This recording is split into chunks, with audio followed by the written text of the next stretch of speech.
Camera number 175 of 365 is this Sigma SA300. I've already used SA5, and as is true with that one, this SA300 is certainly laden with different features, but it does require batteries to operate, and the battery is a 2CR5 battery, which we can access here. And have to be careful that the plastic latch, make sure that doesn't break, otherwise we have to use the tape method. And indeed there is a break in the plastic here, so it's obviously had some sort of impact.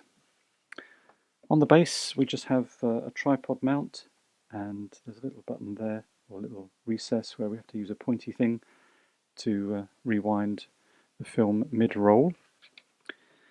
The mount is a Sigma SA mount, and we release the lens by pressing the lens release. And then just to the bottom of that button, the lens release, there is an auto exposure lock button. And to the other side we have a preview button. It's an electronic one, obviously. And then two lights, presumably one for our focus assist, and the other for a self-timer. Let's just put the lens back on. Turning the camera on, it's in its lock position at the moment. We can go to a battery test mode, but the Astrix also is a fully automatic mode, so the camera makes all the decisions regarding aperture and shutter speed. So it becomes a point and shoot. Quite a heavy one at that with this lens, although it is predominantly plastic. We then go back to the lock, and then we go through program mode, which is shiftable. That's a shiftable program mode. And then shutter priority, aperture priority, manual mode. We then can choose our own film speed there. And then we have our autofocus modes. We have a single, sorry I have to use the other dial, single, continuous, and P, which is a combination of both of those. The camera will decide whether it needs continuous or single focus mode. We have our pop-up flash, and then with flash we can choose various modes by pressing this button. Let's just go back to aperture. We can choose various modes. Oops, that one, sorry.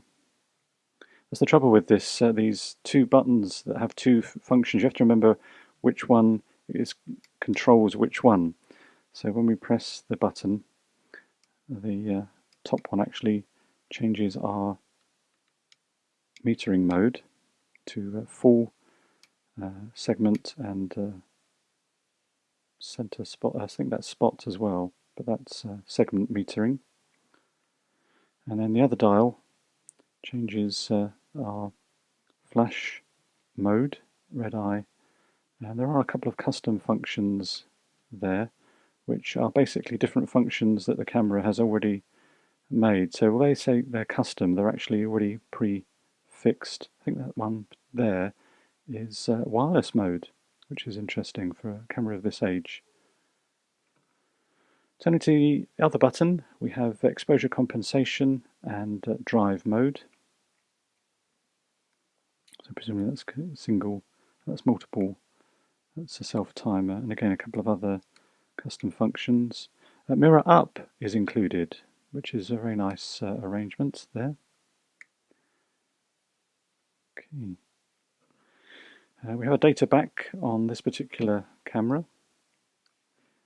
The film door is opened by pressing the button, and then we can see our DX coding.